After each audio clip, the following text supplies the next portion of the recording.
romolo.moby, and I am here today with Dave Bowen, who is running for Idaho House, seat 29A, and District 29. District 29A.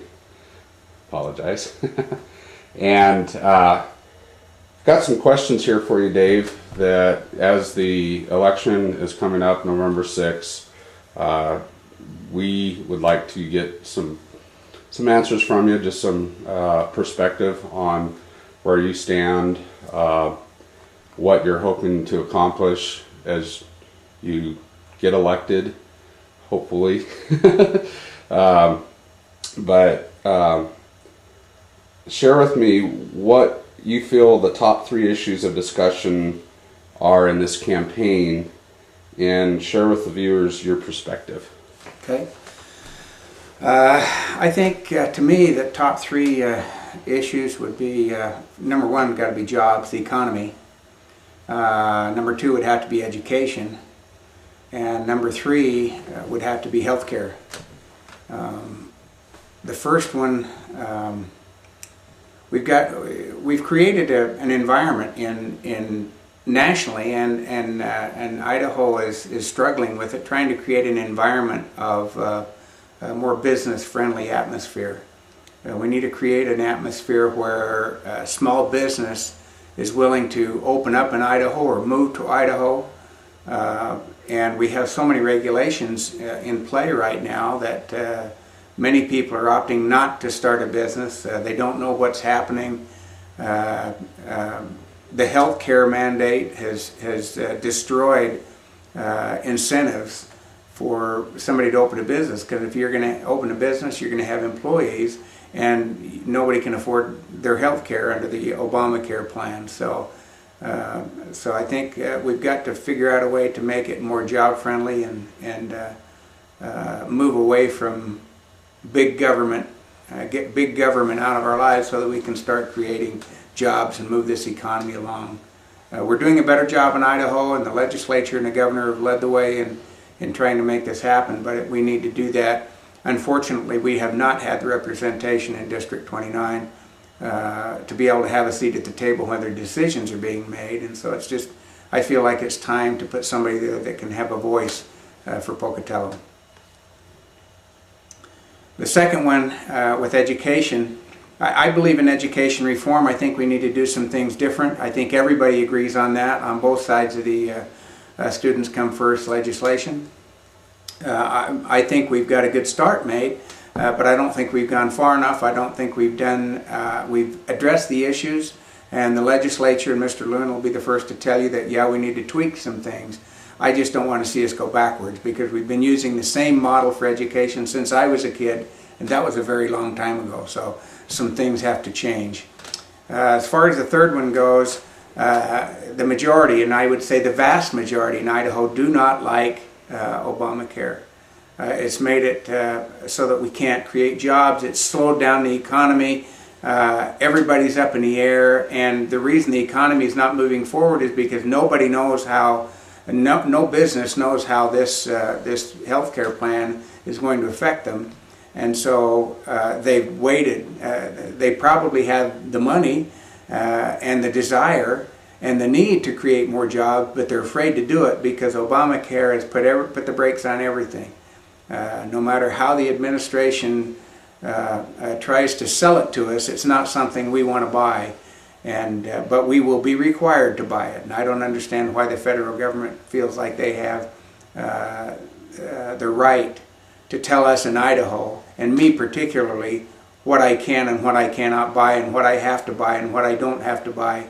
I think the federal government ought to butt out and go back to Washington and leave us here in Idaho alone, because we know how to take care of Idahoans better than they do. Perfect. Now, as a small business owner of more than 30 years, what will be the issues that will be up for discussion in the next legislative session, and share your perspective? Thank you. I think all of the 3 things that we've talked about, jobs, which links with the economy, education, and healthcare, I think all of those will be front and center in the next legislative session. I think the other one that will be there is business personal property tax. I think this is something that's going to take a lot of time to discuss. I think the major players need to sit down at the table and figure out how this is going to work. As being a small business owner, I've had some experience with this when I was taxed unfairly, in my opinion, and evidently the state agreed because they eliminated the tax that I was paying years ago on equipment that I wasn't using anymore. But I think we need to find a way to take the burden off of our businesses, particularly small businesses, but not excluding large industries too. I mean, we have some great companies here in town, and I don't dare mention a few because I'll miss some and offend people, but I mean, we have some businesses here in town that this is hurting. It's keeping them from expanding, it's keeping other business from moving to Pocatello, it's keeping small business owners that would like to be small business owners or expand, keeping them from doing that. And so I think it's critical to do, but the thing we have to remember is right now in our city, just in Pocatello, we would lose about $2.8 million in revenue, which would have to be replaced. I think it's over $5 million in the county, and so I think incrementally phasing it out would be one way to approach it, but I think I'm okay with small business, but when you're talking about the size and scope of eliminating personal business property tax, this is going to take a larger body than just me, and so we need to discuss in the Idaho State Legislature. It needs to be discussed. How do we do this? How does it make sense? How do we do it so that it doesn't bankrupt counties and cities? And so we need to take a logical approach to it. But I think it's something that's going to be on the top of the schedule for the next legislative session. Perfect. So, Dave, how many children do you have in your family? We have 6 children, 3 boys, 3 girls. Okay, and how long have you and Cindy been married? Been married, that's a hard question, 37 years, I believe now, going on 38. Awesome. So with that said, share with us your perspective on family values. You know, I think unless we address the problem, an AP reporter asked me early in my campaign, what are we going to do about the lack of prison space in Idaho? Well, you know, the obvious answer and the knee-jerk reaction is build more prisons, which maybe we need to look at.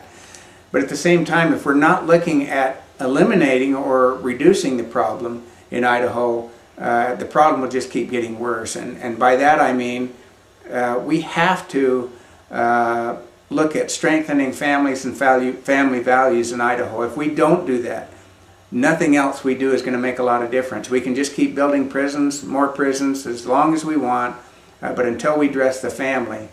Because what you're seeing in schools, the children that are struggling right now, and any teacher will tell you this, that the problem children in school, and I don't blame the children, I blame the parents. The problem children in school are the ones whose parents are not engaged and not involved in their lives and not helping them with their homework.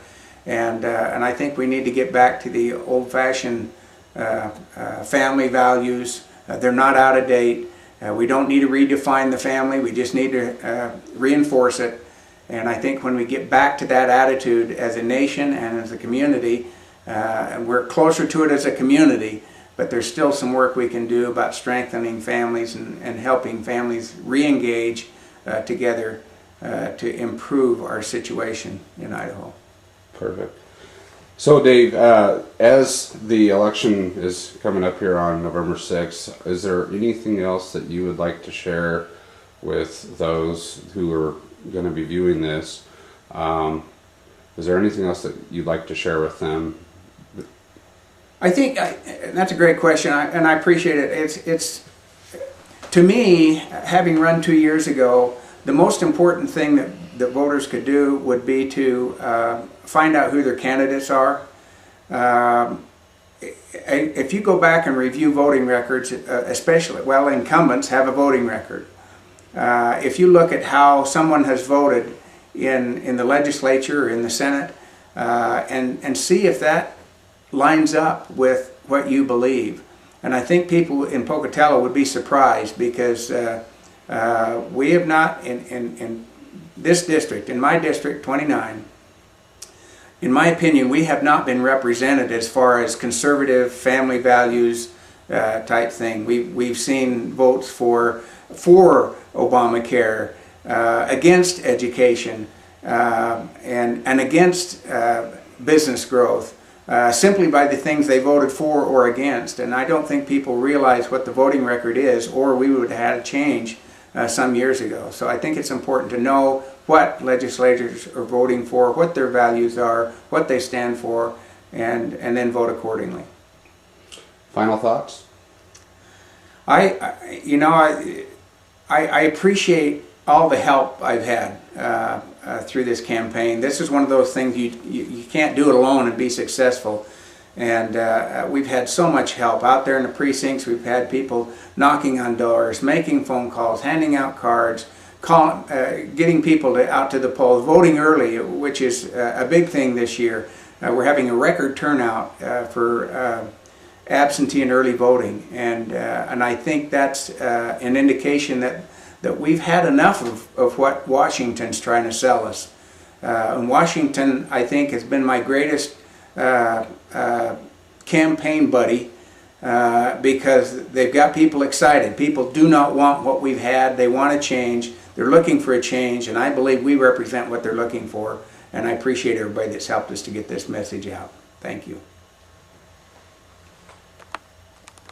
Sometimes, as an outsider,